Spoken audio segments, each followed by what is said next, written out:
السلام علیکم ورحمۃ اللہ وبرکاتہ۔ ایک دوست کو طلاق ہو گئی۔ اس سے جب بات چیت ہوئی تو اس نے کہا کہ نہ میں غلط تھا نہ میری بیوی، میں نے اپنی استطاعت کے مطابق اس کے ساتھ سلوک کیا، جتنی میری حیثیت تھی اس کے مطابق اس کی فرمائشیں پوری کی، اس کو عزت بنا کر رکھا، کبھی اس کو میکے جانے سے نہیں روکا، ہر ہفتے ہوٹلنگ کی، میری امی ہر مہینے اچھے سوٹ بنا کر دیتی، لیکن پتہ ہے میرا گھر اجڑ گیا۔ پتہ ہے ہر تیسرا شخص جو میاں بیوی کے درمیان آتا ہے وہ طلاق کا باعث بنتا ہے۔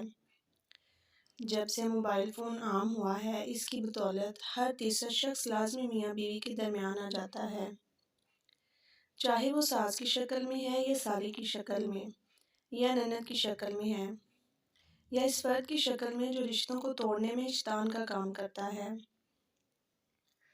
پتہ ہے ہادی وہ عورت اپنا گھر بسا لیتی ہے جو اپنے شوہر کی حالت کو دیکھ کر اندازہ لگا لیتی ہے کہ مجھے اس کا بازو بننا چاہیے، اپنی محبت سے اس کے دل میں گھر بنا لیتی ہے۔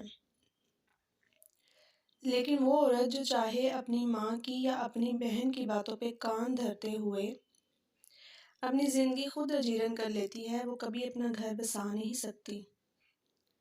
جب برباد ہو جاتی ہے تو پھر اس کو سمجھ آتی ہے کہ مجھ سے کیا غلطی ہو گئی ہے، کاش میں حالات کے ساتھ اپنے شوہر کے ساتھ چلتی، کاش میں ہر ایک بات ہر منٹ کے گھنٹے پیکج پہ اپنے گھر نہ بتاتی، کاش میں شوہر کو قابو کرنے کے طریقوں کی بجائے اس کے دل میں اپنا گھر بناتی۔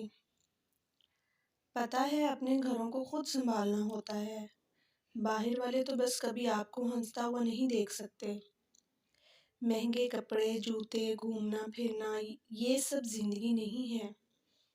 میں تم کو عزت دوں گا، جو خود کھاؤں گا تم کو کھلاؤں گا، تو کیوں دوسروں کو دیکھ کر اپنا گھر جلایا جائے۔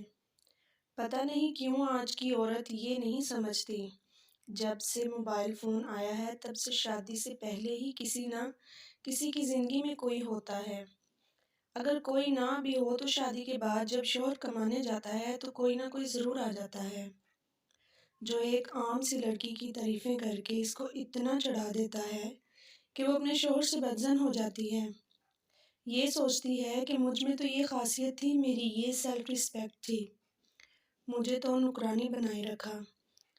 اکثر ہی 3 بچوں کی مائیں طلاق لے لیتی ہیں اور نہ وہ اپنا تاجس کی خاطر طلاق لیتی ہیں، نہ ادھر کی رہتی ہیں نہ ادھر کی، پھر روتی ہیں کہ اولاد سے ملنے نہیں دیا جاتا، بچے نفرت کرتے ہیں۔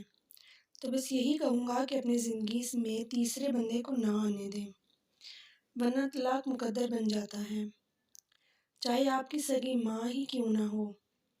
ان کی لازمی سنیں، لیکن اگر وہ غلط ہوں تو چپ کر جائیں، جا کر اپنے جیون ساتھی سے معذرت کر لیں۔ میاں بیوی کا تعلق اتنا مضبوط ہونا چاہیے کہ کوئی بھی غلط فہمی توڑنا نہ پائے۔ مزید اچھی ویڈیو کے لیے میرے چینل کو سبسکرائب کریں۔